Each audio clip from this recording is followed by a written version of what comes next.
Hello and welcome to the Emmy Awards. I'm your host, Emmy Cardinale, and this is my podcast where I talk about what I've been watching or rewatching once a week. If this is the first episode of mine that you stumble upon and you enjoy it, please feel free to follow me wherever you listen to podcasts. If you've listened to a few episodes and you're not following, feel free to do that. If you've been listening for a while and you've never rated and reviewed, that would be nice. All optional, of course, but thanks so much for tuning in. It means truly so much.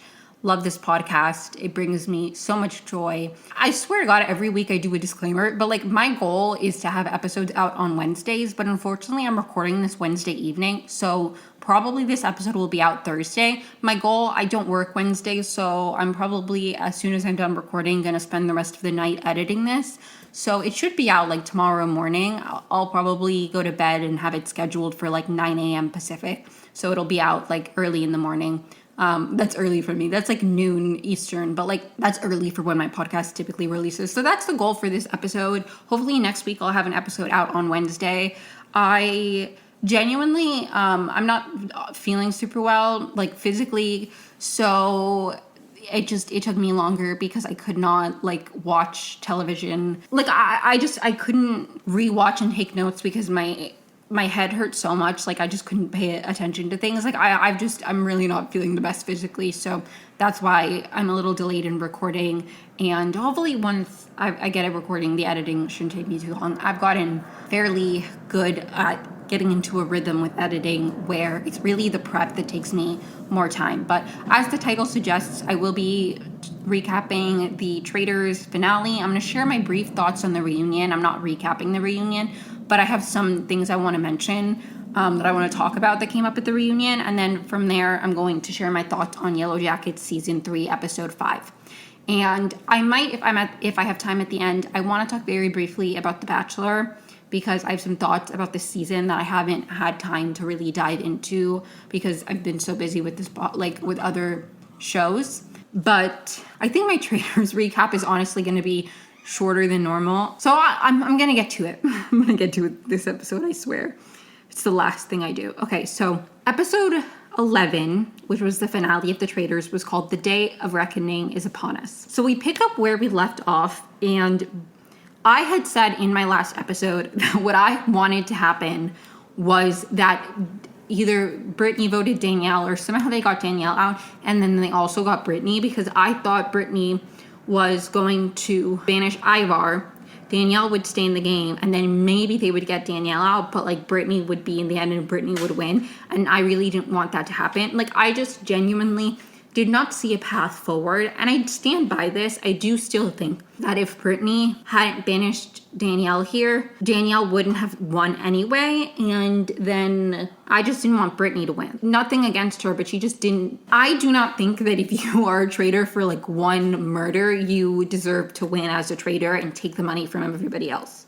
You know what I mean? If it had been Danielle and Brittany together in the end and they had shared the money, that would have been slightly different because, it was kind of Danielle brought her in and got her the money. It's kind of like somebody in Big Brother taking you to final two, So in that regard, I wouldn't have hated it if both of them split the money, but I just didn't see a path forward for Danielle.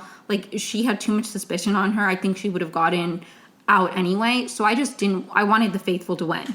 And I won this episode, I have to be honest. A lot of people were mad about the finale and the way things happened. I was happy. I was happy about it. I will be honest. Okay, sorry. So we pick up where we left off, and Brittany, the tiebreaker vote, did vote to banish Danielle. So Danielle is banished. She says nice things to everybody before she reveals that she's a traitor, except Brittany. For Brittany, she just says, I can't believe you did this to me again, which is important because that comes up later. After Danielle is banished, Alan reveals that Brittany is the seer. She will pick someone for a private one-on-one meeting where she will find out if the person she chooses is a traitor or faithful.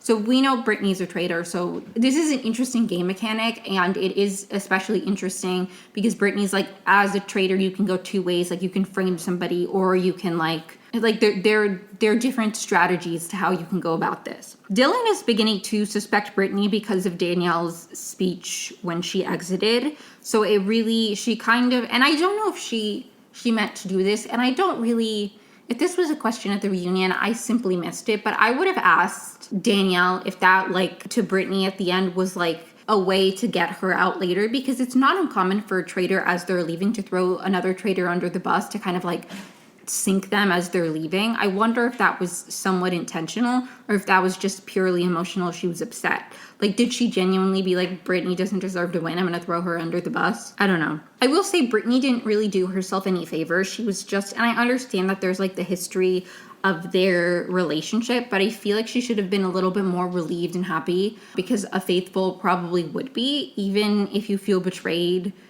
or you feel bad that you betrayed them. At the end of the day, if you're faithful, you should be happy that you got a traitor out at the end. So I don't really know. Anyways, Brittany chooses Gabby for the seer meeting. There are a lot of jokes about like the Bachelor and this being a date.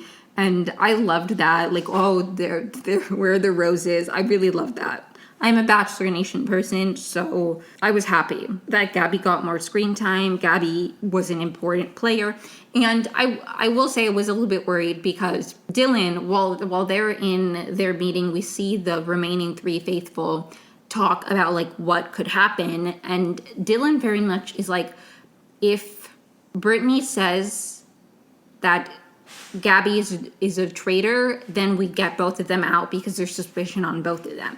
So I was worried that that's what was going to happen, that she would like throw Gabby under the bus to try to frame her. Because when she was going to pick somebody, I was like, she's probably going to pick Gabby to frame her, because they had been trying to frame Gabby at the last round table and it backfired. So I'm like, maybe this would work. I think it's also hard too, because I think it really depends on who's chosen to be the seer. Because I think if Dylan had been chosen to be the seer, I really think he could have very easily framed somebody, because it seems so, like, he doesn't seem like somebody who would frame somebody. So if he did say this person is a traitor and he was lying, I think everybody would believe it. Like, I think Brittany had more suspicion on her, where saying somebody was a traitor could seem suspicious, where I think there are people in the game who are the most faithful of the faithful, where it would be so odd for them to try to frame somebody just because of the way they've played, that you would believe them. You know what I mean? Like, I think Pilot Pete last season, if he had been like, this person is a traitor, I think everybody would have believed him. You know what I mean? Anyways, Gabby in confessional says she thinks that if Brittany is a traitor, she'll frame her as a traitor. So this is very much like what we're setting up. There's a card on the table that reveals that Gabby is a faithful. And now the big question is, what will happen the next morning? What will Brittany say about this interaction? Will she lie? Will she not? Dylan in confessional says that if Gabby's accused of being a traitor, they have to kill both of them, like banish both of them to be safe. Dylan is the first in at breakfast. There's they come in one by one and they kind of reminisce on their games and how happy they are that they got that far and yada, yada, yada. Dolores is in next and Ivar is in next, and they kind of, Ivar in confessional says he wants to go to the end with Dylan, so he hopes Dylan keeps him around. The three of them talk about what they think will happen, and Dylan hopes that Brittany says Gabby's a traitor so they can just get rid of both of them, because he thinks that'll kind of eliminate any suspicion of there being a traitor. If Brittany says that Gabby's a faithful, she probably is, and then they kind of need to figure out where to go from there, because he really doesn't think that's going to happen. Brittany and Gabby come in together, and Brittany tells the group that Gabby is a faithful. Gabby in confessionals says that she thinks Brittany wouldn't do this if she was a traitor. Dylan in confessionals is confused because he was certain that Brittany was a traitor and would throw Gabby under the bus to get the suspicion off of him, and then they could just eliminate both of them and be safe. So he's like, he didn't see this coming, so he doesn't know what it means. Brittany in confessionals recognized that by saying that Gabby was a traitor, it would make her look suspicious, and mathematically they would probably just banish both of them to be safe. And so she thought it would make more sense to be like, Gabby's to win some favor. Because if she says Gabby's a traitor, Gabby's like, I'm not a traitor, they're probably then it's more of a she said, and who are they going to side with? Probably Gabby, who has less suspicion on her than Brittany. So it just makes more sense to be like, hey, we're all faithful here. No traitors left. No traitors left. But now Dylan is like, maybe they're both traitors. And Brittany brought Gabby in to be like, she's a faithful, in order to, he's thinking of all of the wider gameplay that could have gone into it. Like, if they're both traitors and you bring the fellow traitor in to be like, oh, no, she's a faithful. So then kind of like Brittany's trying to be like, there are no traitors left. So she doesn't get eliminated.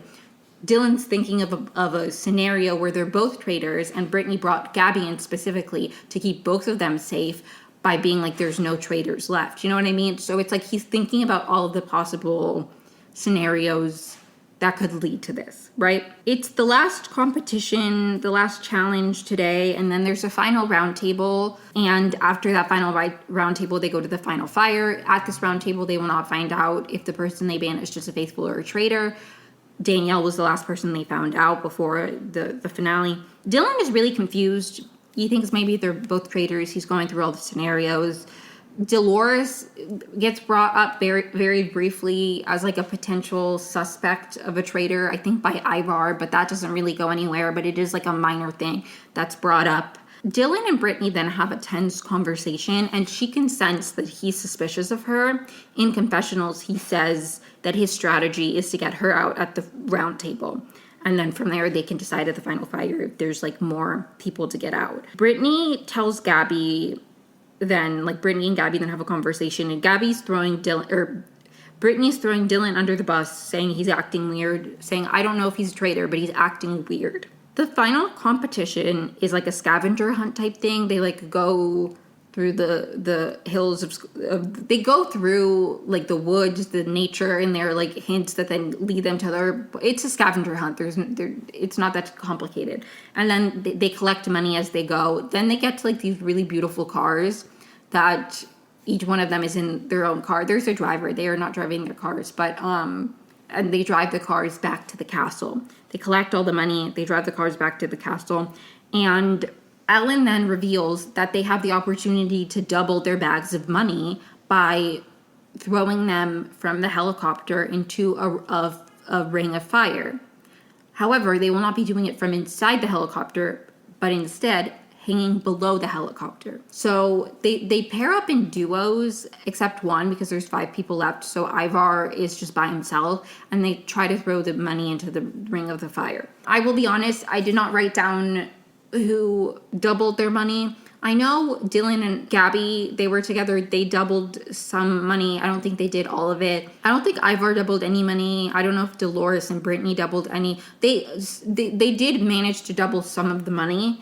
And by the end of the challenge, the total prize pot stood at $204,300, I think, was the total money at the end. I think they added like 34,000 something to the prize pot.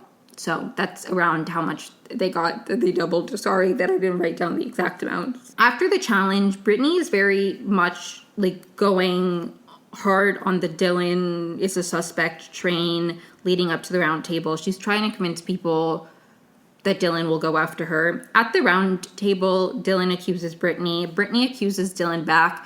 And it's honestly not her best work. Even he's like, I don't know why you're accused. Like, you came in very prepared with like a case. And she's like, I suspected that you were going to go after me. So I came prepared to defend myself against you. Because why would you go after me if I'm faithful? It means you're a traitor. Yada, yada, yada.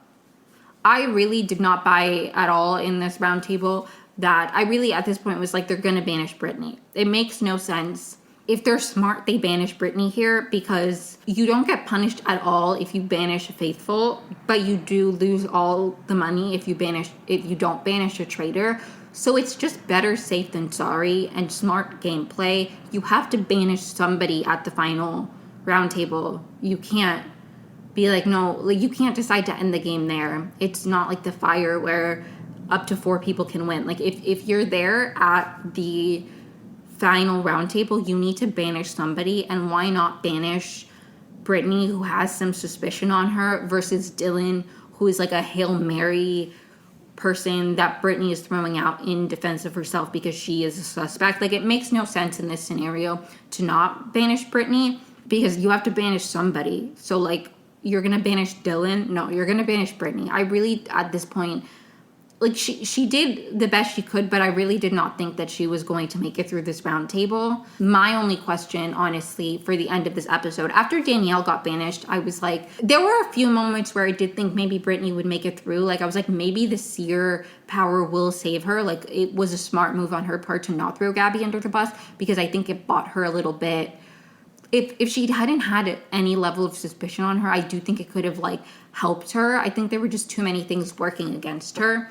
But at this point, I was pretty confident she was going to get banished. And my only concern going into the final fire was like, are they going to all split the money at the end, or are they going to vote to whittle the numbers down like the faithful did last time, where like they knew MJ was a faithful, but they still voted to keep banishing people, so then they could just, CT and Trishelle, I think, could just keep the money between them instead of splitting it 3 ways. Like, that was my concern going into the final fire. But anyways, let me keep going. The votes in order: Brittany votes for Dylan, Dylan votes for Brittany, Ivar votes for Brittany, Dolores votes for Brittany.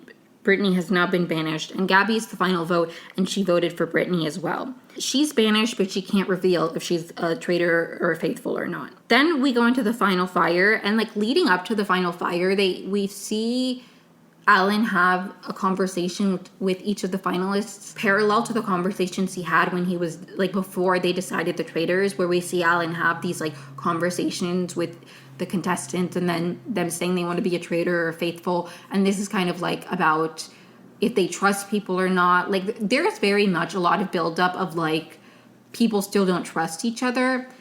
Kind of, you know what I think is interesting is I think this is the first season of the US version. At least I've never seen any other versions of the Traitors. I have seen all 3 seasons now of the US version, but I don't know if this is the first time ever they've done this. But in the US version, it's the first time there's a cutoff point where you don't find out if the people you banished are traitors. And I feel like somewhat they did it to like make people more suspicious at the end and keep banishing. Because like, say you're at the final fire and you vote to banish somebody and you find out as they're leaving, like with Suri, for example. Although Ari kind of stepped away, but when he stepped away, they were suspicious at the end. Ari left, and then they were like worried that because he said he was like, I'm a traitor. I think at that point they fully trusted Suri and they were like, we're all good here, right? I wonder if he hadn't said if he was a traitor, like maybe they would have kept voting. I think they wanted to have people be more suspicious and more paranoid that they weren't. I think that was part of the reason they did it. And it just backfired because none of them seemed to care. But there was a lot of buildup in the editing to make us wonder if they were going to prolong it. All their pouches, they throw their pouches into the fire. Dylan's is first, his is green. Ivar's next, his is green. Gabby's is next, hers is green. Dolores is the final pouch, and it's also green. So they've decided to end the game and split it 4 ways if there are no traitors there. They all go in the circle and reveal that they are faithful. They're splitting the money. Super slay.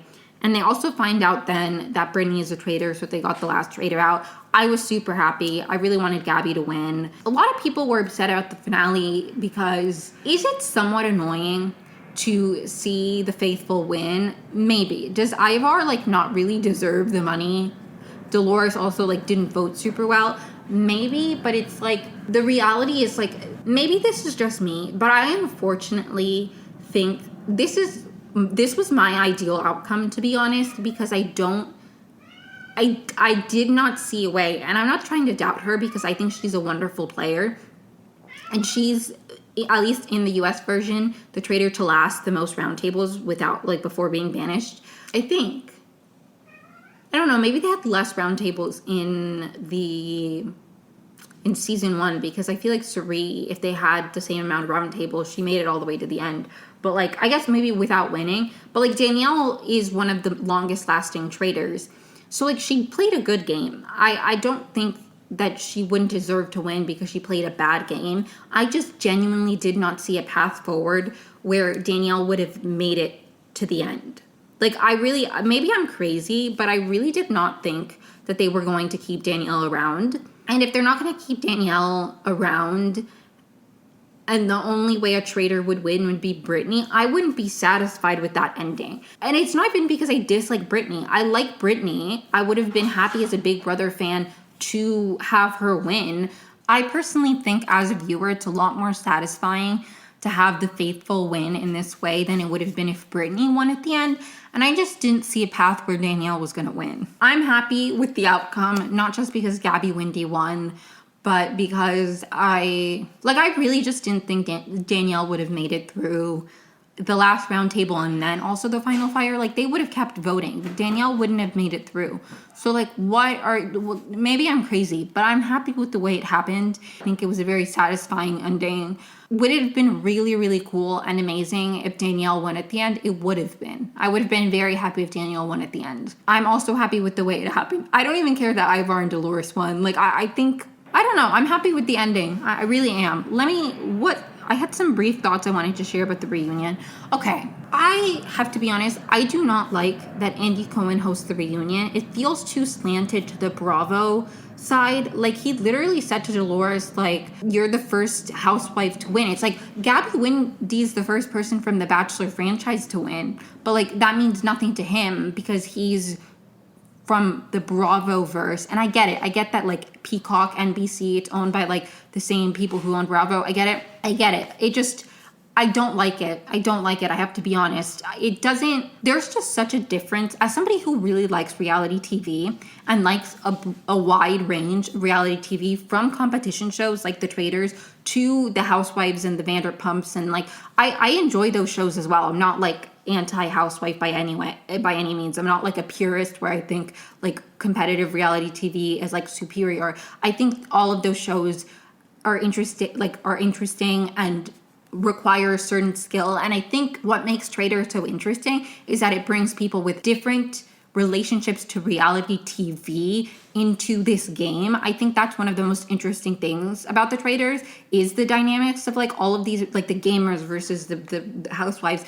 I think that's so interesting. My issue with Andy Cohen being the host of the reunion is that it feels like tonally it doesn't match up, because it's like, why are you asking Danielle about like swearing on her grandchildren and how she like reconciles with that? It's like so tonally different to the way that like he very much approaches it from like the Real Housewives, Bravo, that kind of tone of a reality TV perspective, which is very different than competitive reality TV, where I'm not saying you can do anything on reality TV, but like swearing on your grandchildren, like there's just like a level that I don't like how slanted it feels towards like the Bravo verse. And I like Bravo. It's nothing against Bravo. It's just like, why is your host being like, why did you kill off all the housewives? I don't like it. It feels like, I don't like it. I have to be honest. I don't like it. I have nothing against Andy Cohen. I've enjoyed the reunions he's hosted of the housewives that I've watched, of Vanderpump. It just feels like tonally it doesn't work because this is a competition show and it's like he's doing it as if it's like housewives. I don't really know. Another thought that I had about the reunion, they read tweets that people said, and one of them was like, I hate to say it, but Tom Sandoval has redeemed himself. Like, you guys are losing the plot. Not that I think that anybody who listens to this podcast, because the only person I know who like regularly listens to this podcast and tells me she listens to this podcast is my sister.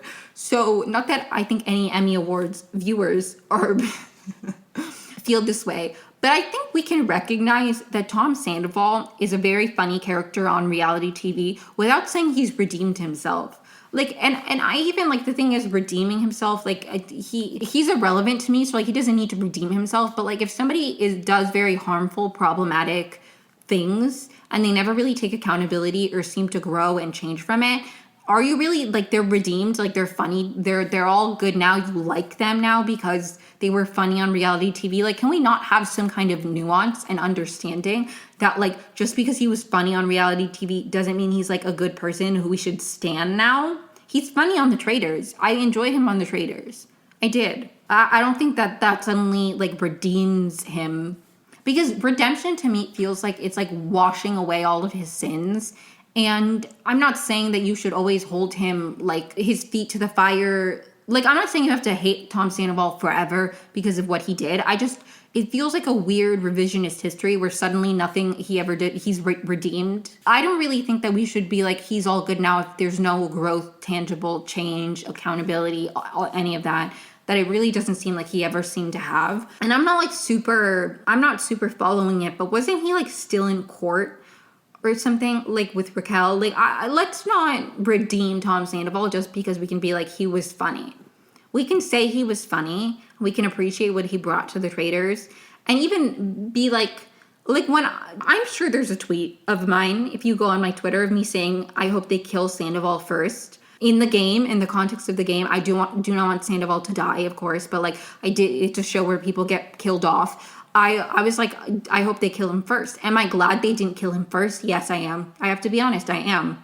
That doesn't mean that he's redeemed and I think he's a good person now. I never want Tom Sandoval on my TV in the context of a Vanderpump Rules, like following his daily life thing, because I do not think that Tom Sandoval is an enjoyable person to watch the interpersonal dynamic, like relationships up. That made no sense. But it's like, there are some people that are like fun to watch their interpersonal dynamics and their lives, and like, you know, they're fun to watch. They're interesting to watch. It's fun.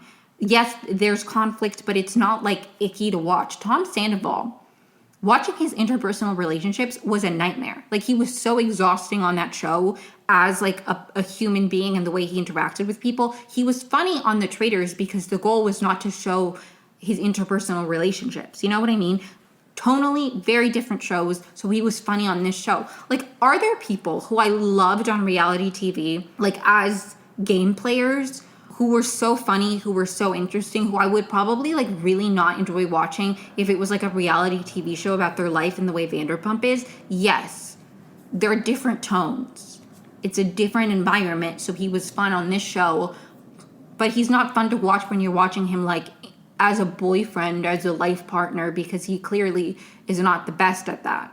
That's just my 2 cents. Another thing, again, that like what upset me about Andy Cohen being there is like Dorinda being so upset that she got killed, and Bob the drag queen like not knowing who she was and like all of that. It's like, who cares? Who cares?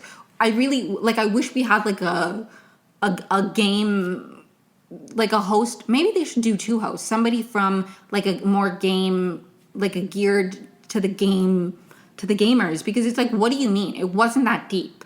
Same with the, like, you know what I mean? Anyways, sorry. They gave Danielle like a makeshift award, which I really liked. That brought me joy. Loved Ayin here. She said that they murdered her because she was the funniest one there. Loved that. All in all, very great season of The Traitors. Really enjoyed it. I think these early seasons of a show are so interesting to watch because things change and things evolve. And like, we're only really on season 2 of The Traitors US as it like functions, because season 1 had half reality TV people, half normal people, like regular civilians. So we're still early on in the game. I think the seer will change. They change, like, it's interesting to see the changes and even people's strategies. I feel like there was more of a vocabulary of like the gamers. Like last season in the reunion, there was a lot of like tension of like, we view it this way and you view it that way, where I feel like this time it was somewhat understood that the gamers were going to view the game in a certain way, where it was more just like, not like, oh, I can't believe you see it this way. It's more like, okay, we're not going to see eye to eye from the beginning. You know, like people were in categories from the beginning in a way that I feel like it wasn't like baseline in season 2. I feel like it was kind of like discovered and established, and it was kind of like a tension where I think going into this season, it was, we know the gamers versus the non-gamers. You know what I mean? It was like fractioned off in a way. It was like assumed. It wasn't as much of a conflict. It was just kind of like, yeah, we're viewing it differently. Anyways, very happy with the ending. So happy Gabby Windey won. I would like it on record that I was a Gabby Windey stan from her season of The Bachelor. Like, I was in the Gabby Windey camp, okay? I was rooting for Gabby Windey. Loved her from the beginning. Was so happy when she was the Bachelorette. Was so happy when she came out. Love her podcast. I'm a Gabby Windey stan. Were you guys here when Gabby Windey was being clowned for the amount of times she said yeah? Yeah. If you weren't here, I was there when the ancient texts were written, okay? I was a Gabby Windey stan. I even have a tweet of mine when her season was airing being like, Gabby Windey, if you're interested in women, I'm available. And then she came out. I love her. I love her. She is probably my favorite person from Bachelor Nation, like ever. I love her so much. I remember when her season of The Bachelor was airing, any interviews they did, the cast, like the contestants of that season were like, anytime somebody said who's the funniest, they always said Gabby. I loved her from the beginning. I remember my sister even said to me, and it's one of the nicest things I've ever been told. My sister was like, I mean, I feel like if you ever went on The Bachelor, you would be like the Gabby of the season. Nicest thing she's ever said to me. And you know what? That's so true. I always said, I'm not straight. I don't know how I identify. I gotta be honest. But I was always like, I imagine myself going on The Bachelor and like sending myself home somewhat early on, because I'd be like, you know what, I don't think I want to pursue this. I would rather date a woman. That is always how I saw myself. Because you know what, I will be honest, I do not know how I identify. Because the thing is, okay, I'll get off this really, really quickly, because who cares about me, Emmy Cardinale. But I will be honest, I have like such a like lack of interest in dating men. And I don't know if it's because I'm genuinely not interested in men, or if it's because of like trauma and certain boundaries that I have, where I'm like, I have certain experiences where I'm like, I literally never want to date a man again. And so I don't know if I'm like just gay or if I'm traumatized. So I just don't identify as a lesbian, because I don't know. Like right now I'm just kind of open, and I'll figure out, like, I'm just open to people right now. And maybe one day I'll have a more firm like label on my identity, but right now I just don't know. I'm open to whatever happens. So, but anyways, it's just so funny to me, because I always said that, and then Gabby went on the show, and my sister was like, if you would be the Gabby of the season, just because of how funny she was. And then she came out and now she's a lesbian, and I'm like, you know what, I'm so Gabby Windy coded.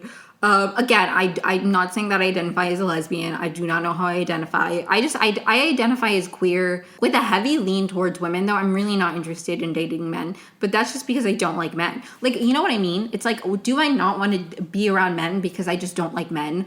Or am I gay? I don't know. I mean, I do know I like women. Like, it's not like I hate men, but I'm straight. I know I'm not straight. Like, I know I like women, and I'm attracted to women, and I would love to date a woman. Or non-binary people. I'm open to everybody.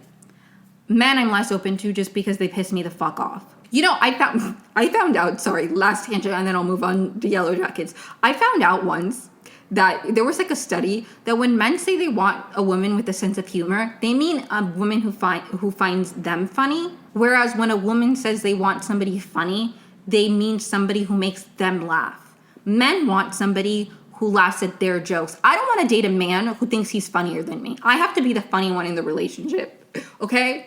That is I'm not completely closed off to dating men. I'm just not really super interested in it either. I say that. I'm not pursuing anything because dating it feels too exhausting.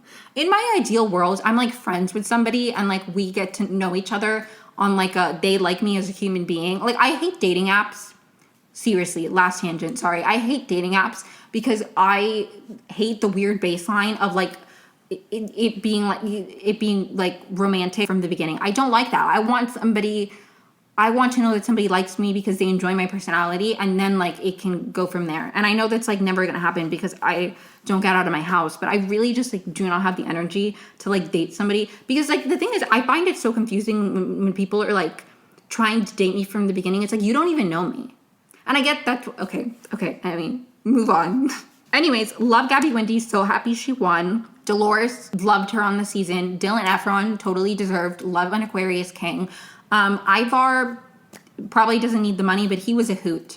I liked him better than the other British guy they had last season. I wonder if they're gonna have like some kind of just British figure of like, last time it was somebody from Parliament. This time it was like a royal. Like, are they just gonna have somebody like that every season? I liked Ivar more than the John guy.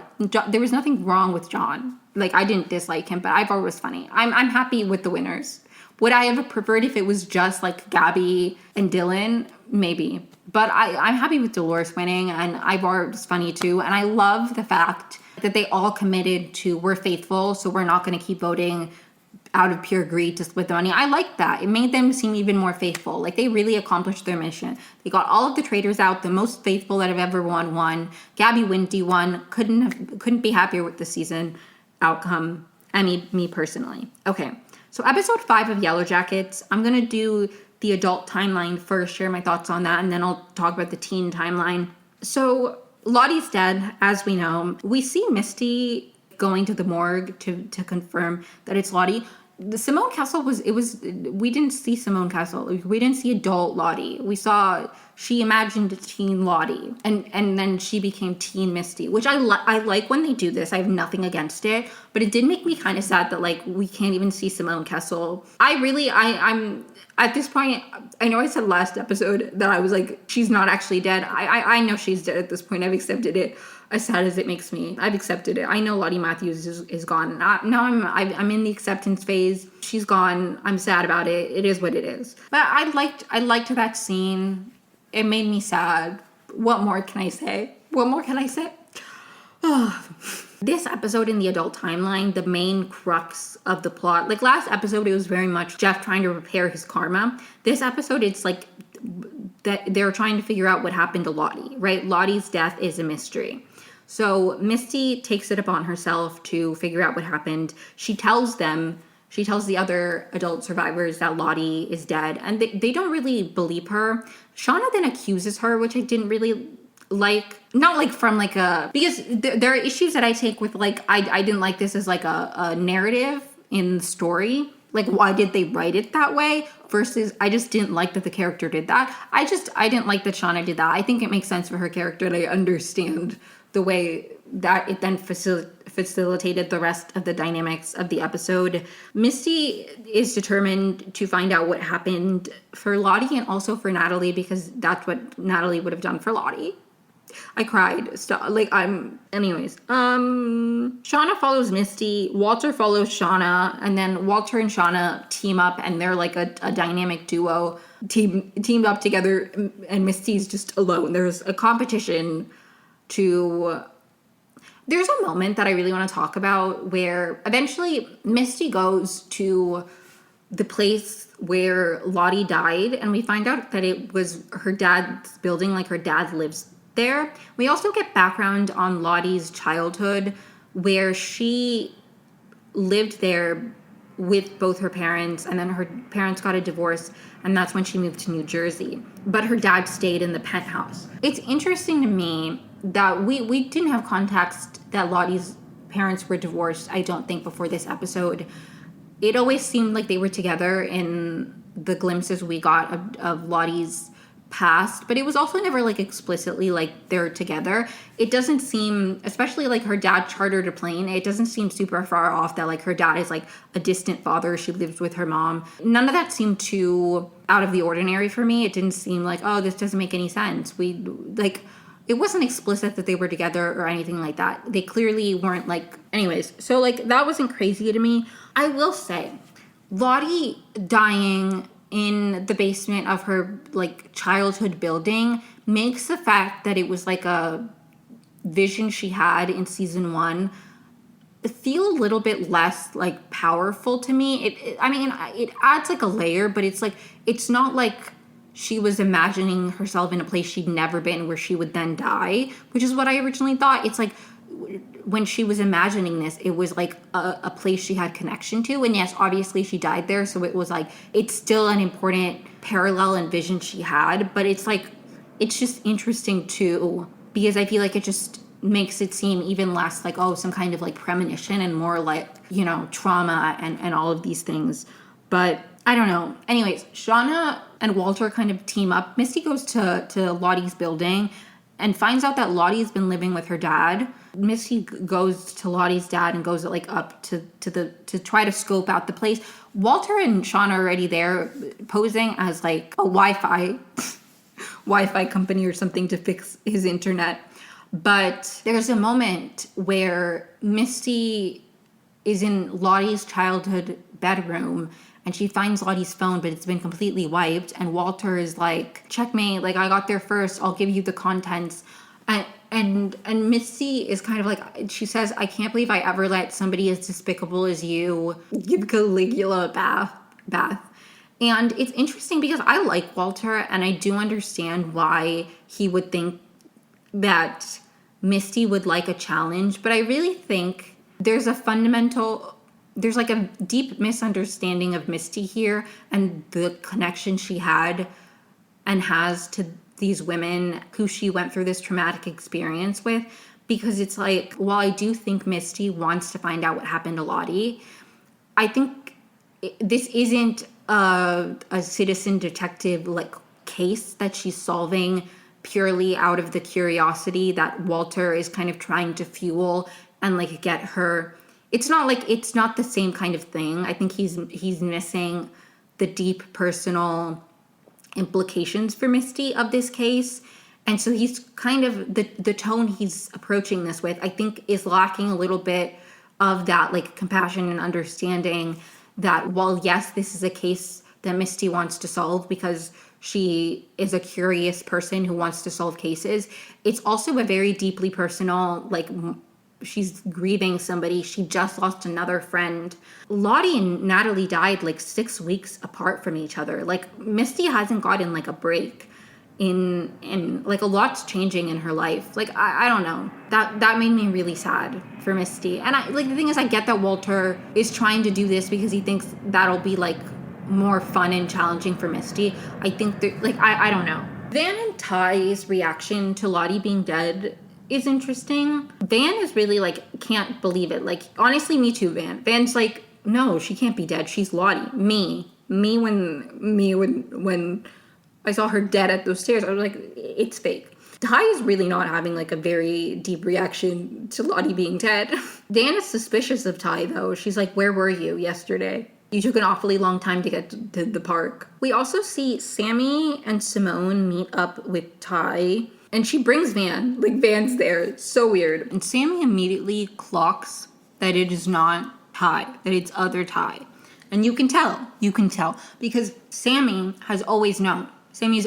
There have been moments where before Ty realized that she was sleepwalking again, there would be moments where like he drew things about the woman in the tree. He'd say things like, you're the other one, or you're the good one, or something along those lines. Like, Sammy knows. Sammy senses. And when he's like, are you not my mommy anymore? I 1000% think that was him being like, your other Ty. Not him being like, oh, you've abandoned me, you're not spending time with us. 100% he could recognize that was other Ty, and he was upset about it, rightfully so, because that's not his mom. That's some random woman who eats dirt in a tree. Poor Sammy. Glad to see that Steve is alive and well, though.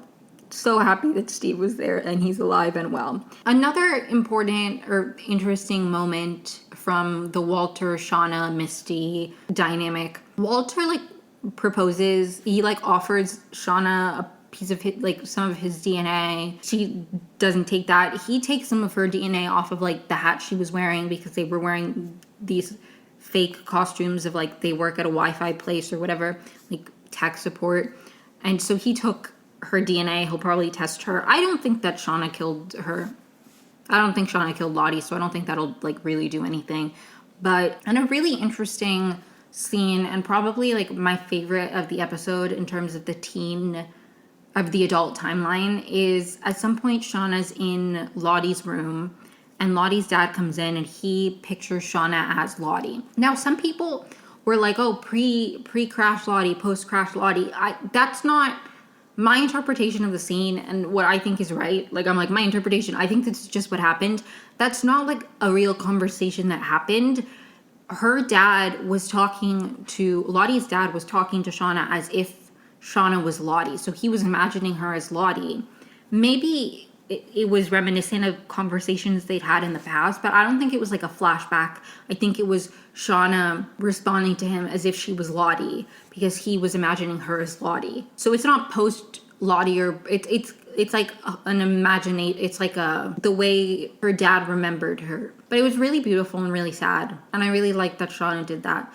I also really liked Shauna when she's in Lottie's bedroom before Lottie's dad starts talking to her. She has all these glimpses of Lottie, and like you really see the pain on her face of like feeling Lottie's death in a way that I really liked, because I love Lottie, and it makes me sad that her death is kind of like a mystery more than it's like an opportunity for them to mourn. And it was nice to even like briefly see that.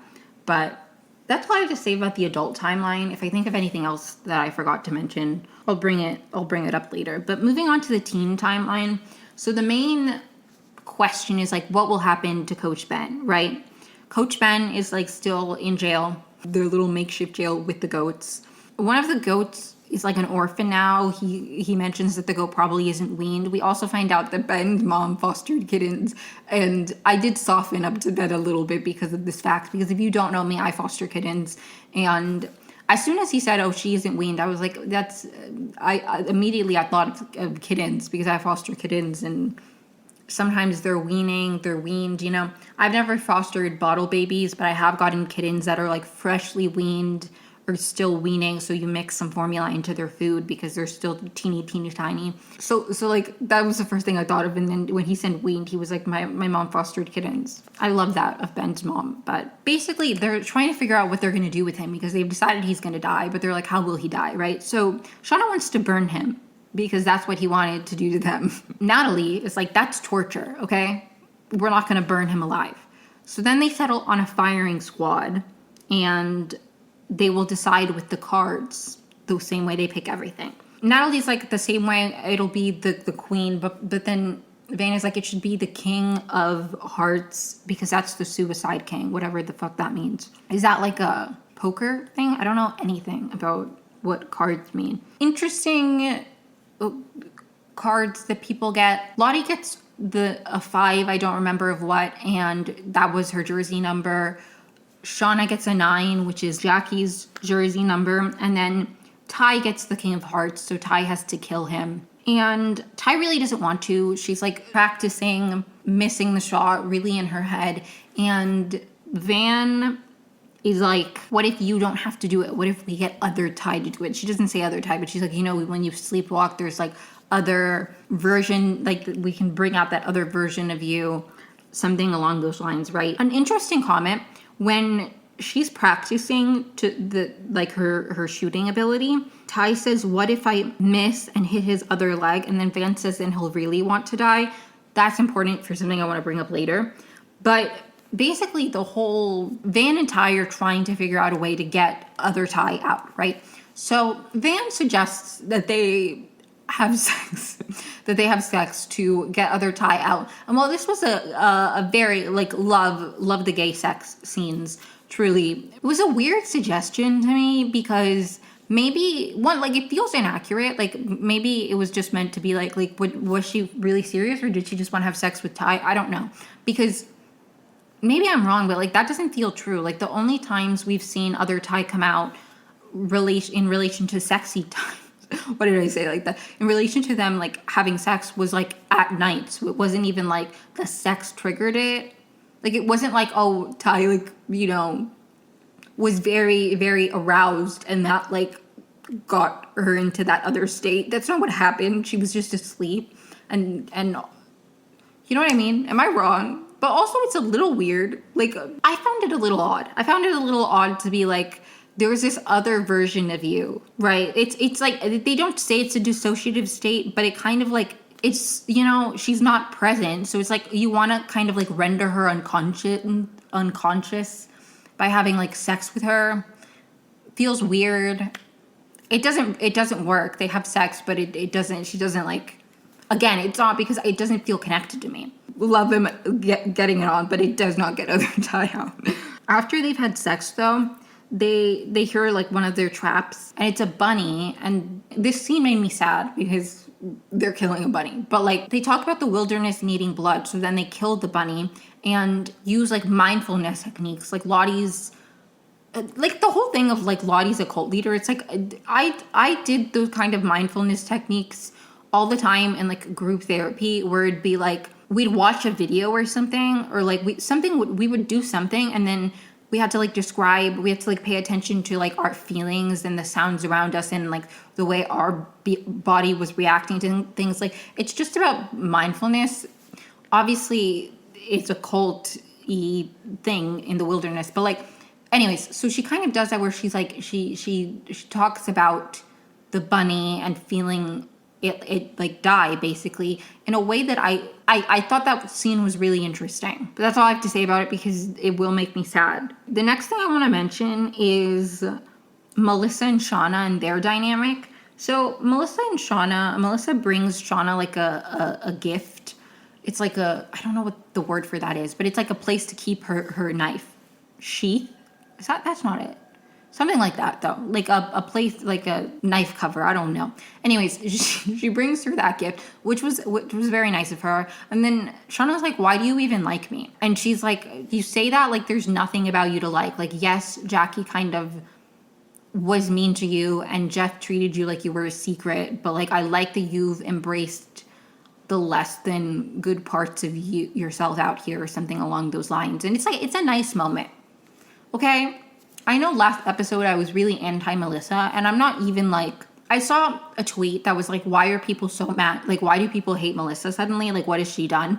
And I will say for me personally, a big reason, I think, I have to be honest, if Lottie hadn't died and it didn't feel like they were bringing in adult Melissa, I would honestly be less upset about Melissa in the teen timeline. I like that we're seeing that side of Shauna. I really do. Like, I like the dynamic between them. For me, it just bothers me because I feel like it's building up to Melissa being alive in the adult timeline, and it feels like they're just like replacing Lottie with another survivor, and it's significantly, like, no hate to Melissa, but Melissa to me right now is interesting because of what she's bringing out in Shauna. She's like an interesting, like, more than a character, she feels like a plot device to further Shauna's character in a way that I enjoy.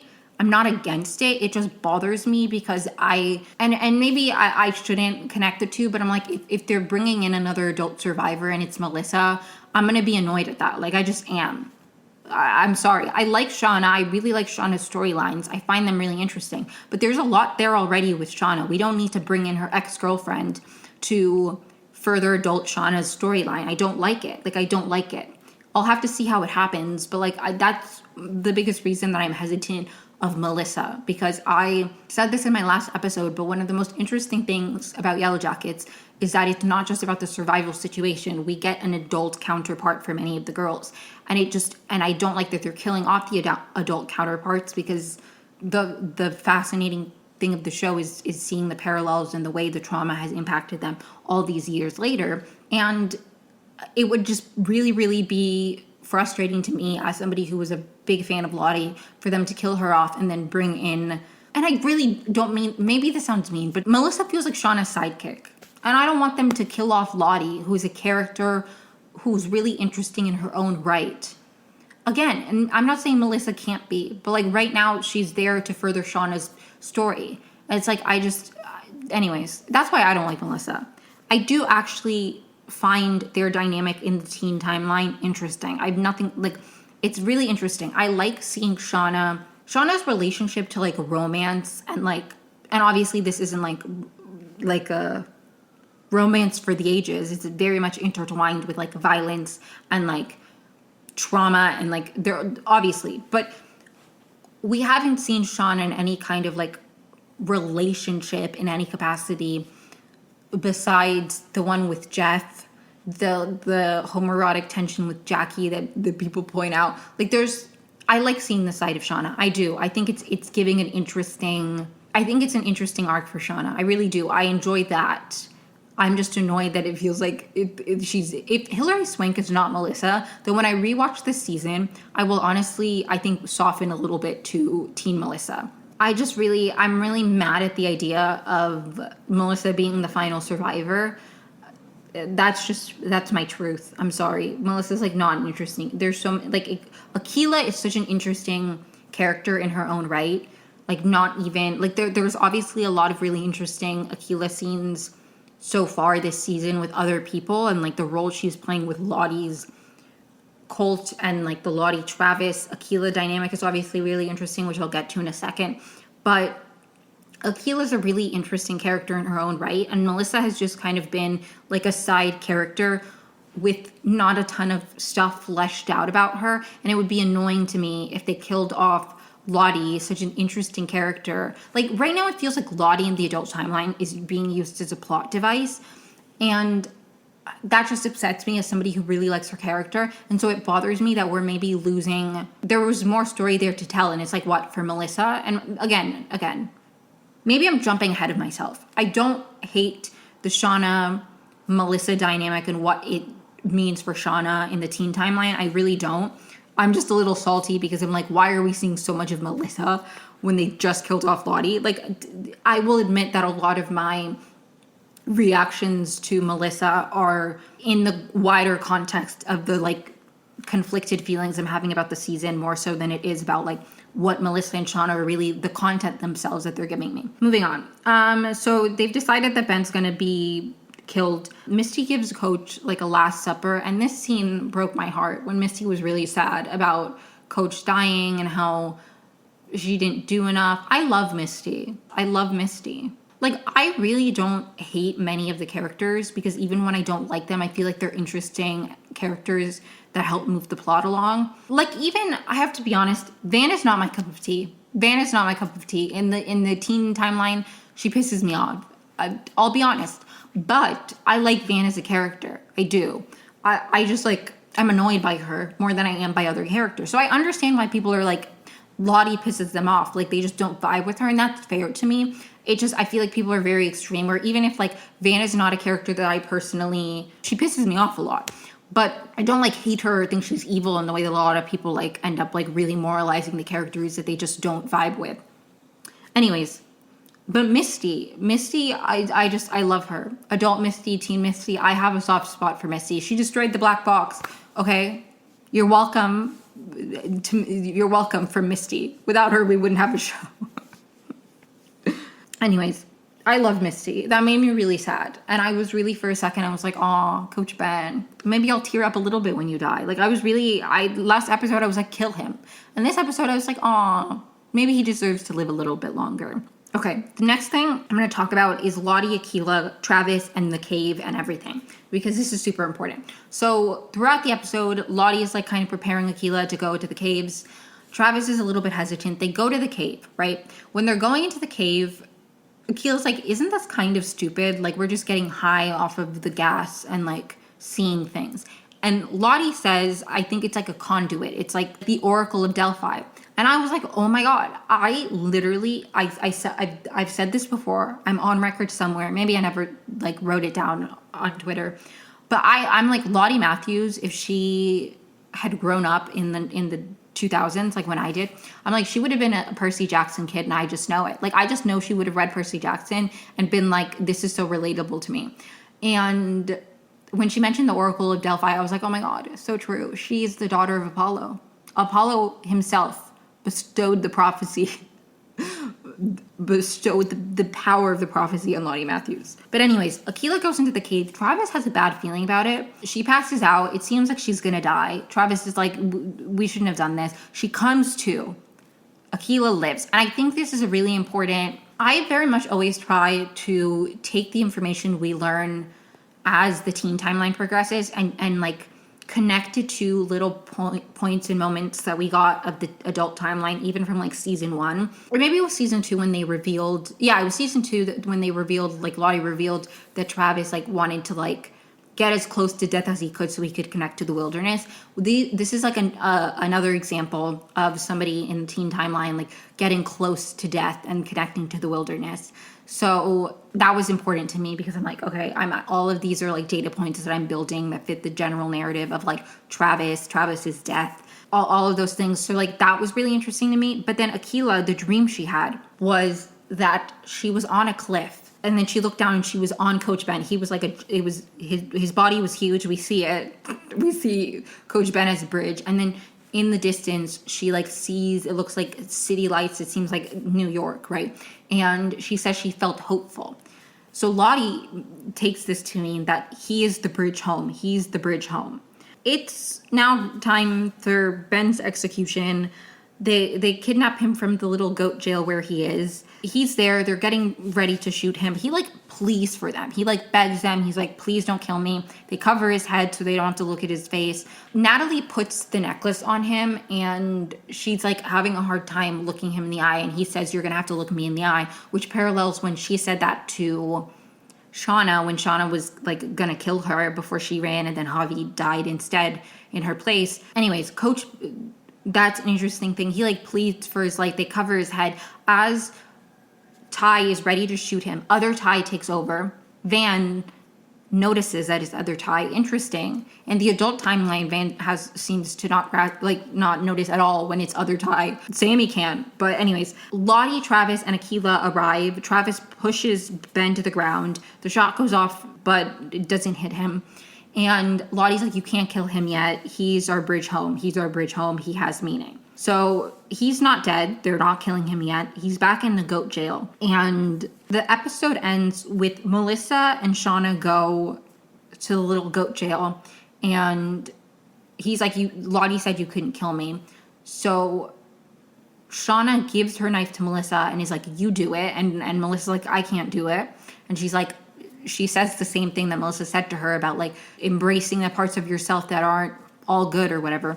And Melissa then cuts his Achilles tendon for his other leg, which is why when I was rewatching the episode and Ty said like, what if I miss and I hit his other leg? And Van was like, then he'll really want to die. That like in the preview for the next episode, episode 6, we see him like begging to die. So I think they're going to continue to torture him. He yells, obviously. It's really, really sad. I did feel bad for Coach Ben here. Natalie says you don't have to enjoy it so much. And Shauna says you don't have to act like such a fucking saint. So that's basically, I think, going into next episode, they're going to, like, I think Ben is going to be, I don't think it's going to be like the next day. Like, I think they will have been torturing him for some while. And he's, like, ready to die. And I think he will die at the end of this episode. I don't really know. Those are my thoughts on Yellowjackets season 3, episode 5. What else do I want to talk about? I did want to talk about The Bachelor very, very briefly. Season 29. Season 29 of The Bachelor, Grant's season. I haven't covered this at all because I've been covering the Traitors and Yellowjackets, and I just like, but in terms of like the people left, I don't have many opinions. I think right now, as recording this, because I'm recording this Wednesday the 12th in the evening. So the last episode that we saw was the Women Tell All, and I have some thoughts about the Women Tell All, but I want to talk very briefly about the final 3 and what I think is going to happen in the finale. So I think probably Grant is going to be really torn between Zoe's in the final 3, but let's be real, he's not picking Zoe. Zoe will go home after Fantasy Suites. He'll have a really hard time between Latia and Juliana, but I think the Mormon thing is going to get him, and I don't blame him. Like, I see a lot of people being like, if he doesn't pick Latia, like, I'm going to be really upset. And I feel like we've kind of lost the plot on Mormonism because, like, I understand that Mormons are kind of in right now with the, like, Mormon wives and, like, Salt Lake City, like the Real Housewives of Salt Lake City were really big. Like, but we need to really remember like how extreme Mormonism is. Like, I feel like people have forgotten what Mormonism is because, you know, it's like all the fun, the sodas, the swingers. It's like the actual like Mormonism is really strict. Like, let's be real. That's going to be a big deal. Okay. They don't even drink coffee. Okay. Whatever. So I don't think he's going to pick Latia. I think he's going to pick Juliana. Whether he's with her now, I don't know. And I am completely unspoiled. I know nothing. That is simply my guess. In terms of the Women Tell All, I really wanted to talk about that because I've been kind of very annoyed at the way people have been treating Carolina. And I said this on my TikTok. But people on The Bachelor, the contestants on The Bachelor, will get mad at each other about things that the producers are the ones who are dictating. I'm like, why are you getting mad at each other? Like, why are you getting mad at each other? It's literally the producer's fault. Like, it's literally they're trying to pit you against each other. Oh, like, they're mad. And it's just, okay. My biggest issue with, like, the way that they all treated Carolina is that it feels like Carolina's... I have a lot of, like, empathy for her because it feels like Carolina's crime is being, like, a little bit negative and unpleasant. And, like, yes, that can be upsetting, but it feels really, really frustrating to me that they vilify her for being, like, upset or overwhelmed or, like, skeptical of the process or, like, struggle with the emotions. Like, maybe you can think it's annoying. You all signed up for it. You wish you had the amount of time that she had with Grant. So, like, her complaining seems ungrateful to you and, like, annoying. But there's, like, no compassion, it feels like. Because if I was in that situation, even if I was, like, I wish I had the amount of time that Carolina had with him.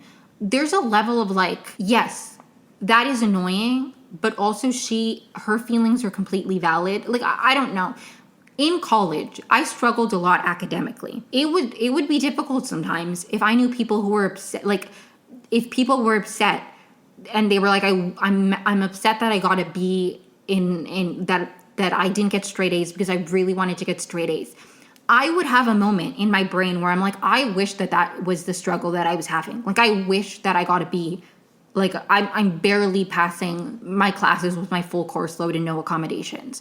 Like, I would be like, but if somebody was complaining to me, I wouldn't make it about me and be like, well, at least you're getting a B. You know what I mean? It's like, you have to have like perspective and be like, somebody's struggle does not take away from mine. And I guess in this situation, it does somewhat, because like the more time they get, the less time you get. But it's also just like not up to you, and not even fully up to them. Even if they took time away from you, like the producers are the ones who end dates early. They're the ones who decide if you get to talk to the lead. They're the one who gets to decide if somebody gets more time. All of these things, hell, they even choose who goes on dates. It's really not the other contestants' fault. And it's just like, it would have been I feel like it would go a long way if they were like, you have the right to feel that way. That's a little bit annoying for me to hear, or something. Or even just like, it's the way they like vilified her and made her seem like she was like mean or bad for being upset. You were just annoyed with her. Being annoying is not like a crime that, in my opinion, warrants the amount of like, they're like, take accountability, Carolina. I really take accountability for what? Like, maybe I'm crazy, but it's like they want her to take accountability for the fact that she was like upset sometimes, that she was negative, that she like didn't interact with them. All of the things that they took issue with, in my opinion, weren't big deals. And I think the way she was received was like, the punishment did not fit the crime. It just didn't. Like, the amount of hate she got for like everything that transpired was disproportionate and unfair, and I will ride for Carolina. And I also think Dina really bothered me. I was really, really annoyed because going into the Scotland episode, the episode before Hometowns, Dina posted a TikTok, which they did address in Women Tell All, of being like, when you gave the person that nobody trusted a chance just for it to like fall back on you or something, right? Carolina was understandably upset because she felt like that was shady, and I felt like that was shady. I was like, this is so weird. Like, in the last episode, last we see, I guess she thought she was teasing the episode, but it's like objectively like, oh, I was wrong to defend Carolina, is basically the message of that TikTok. I was so baffled that the episode she was teasing happened the way it did, because it's like, you posted that shady TikTok months later. After the last we see you and Carolina on screen, she's apologizing to you and you're burying the hatchet. You get a hometown. She goes home because of something you said, but you're the one shading her on TikTok. I was blown away. I was like, that made no sense to me. I'm like, you had the audacity to shade her on TikTok after you truly unnecessarily threw her under the bus. Carolina did nothing to Dina to warrant Dina throwing her under the bus in the way. Let's think back to the way Carolina's final episode happened. Carolina was upset because she could very, very clearly tell that he was moving farther along with other relationships than he was with her. Plus, the other women didn't really like her. Whether that was justified or not, it's really unpleasant being in a group of people you feel don't like you, even if you did something to warrant them disliking you. That's really negative. Like, she went up to him and she basically was like, I don't know why I'm still here. And he convinced her to stay. He could have sent her home then. I don't understand how anybody watched that episode and genuinely thought that like Dina was in the right. Like, I was so confused after that episode that Dina had the nerve is a little bit strong, but that Dina like went on TikTok to be like, oh, I was wrong to defend Carolina there, when like Carolina's crime was being a little bit pouty and negative and like taking time away from you, quote unquote, which again, she has no control over. The producer sent her in. Grant pulled her aside, probably because the producers were like, Carolina looks upset, you should pull her aside. Caroline had no control over that. Caroline had no control over when they ended the date. The fact that they strategically ended the date after Carolina got time with them and the rest of them didn't, to further upset them. All of that was producer manufactured. That was not on Carolina. Then Dina, that pissed her off so badly that Carolina got extra time, again, not on Carolina, that she threw Carolina under the bus and basically took Carolina's hometown away from her. Like, Dina basically got Carolina's hometown taken away from her, because I don't think maybe he wasn't going to take her to hometowns, but like, why wouldn't he have sent her home then? I don't know. The whole thing pissed me off. The fact that at the women tell all, they were just ganging up on Carolina.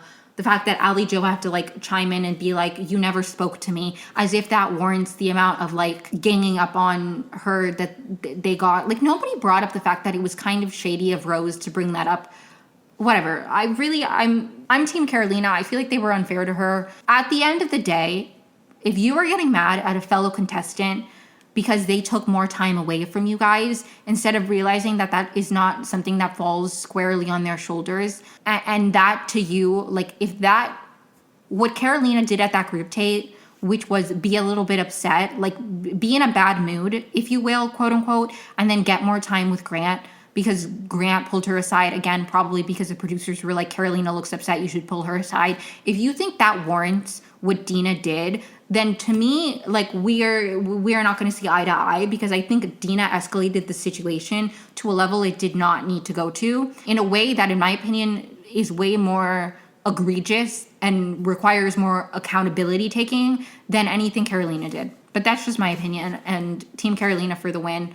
Also, actually, one last thing. A lot of people on the internet, I saw people being like, let's be real, Carolina, nobody ever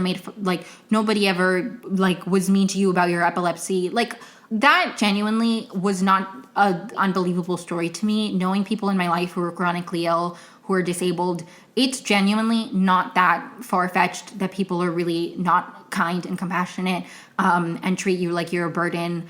Or because, like, I'm sorry, that feels very, very realistic to me, and it feels really invalidating that people are like, that makes no sense, why would anybody do that? Because it's like, just talk to disabled or chronically ill people. That is unfortunately something that people do have to go through, where they are treated like they're burdens or inconveniences, or like, you know, that is something that happens. And I think the fact that so many people refuse to mask is a perfect example of the way that people do not want to be, quote unquote, inconvenienced for disabled people. So, like, that's a little crazy to me that people think that that's so far-fetched. Let's be fucking for real.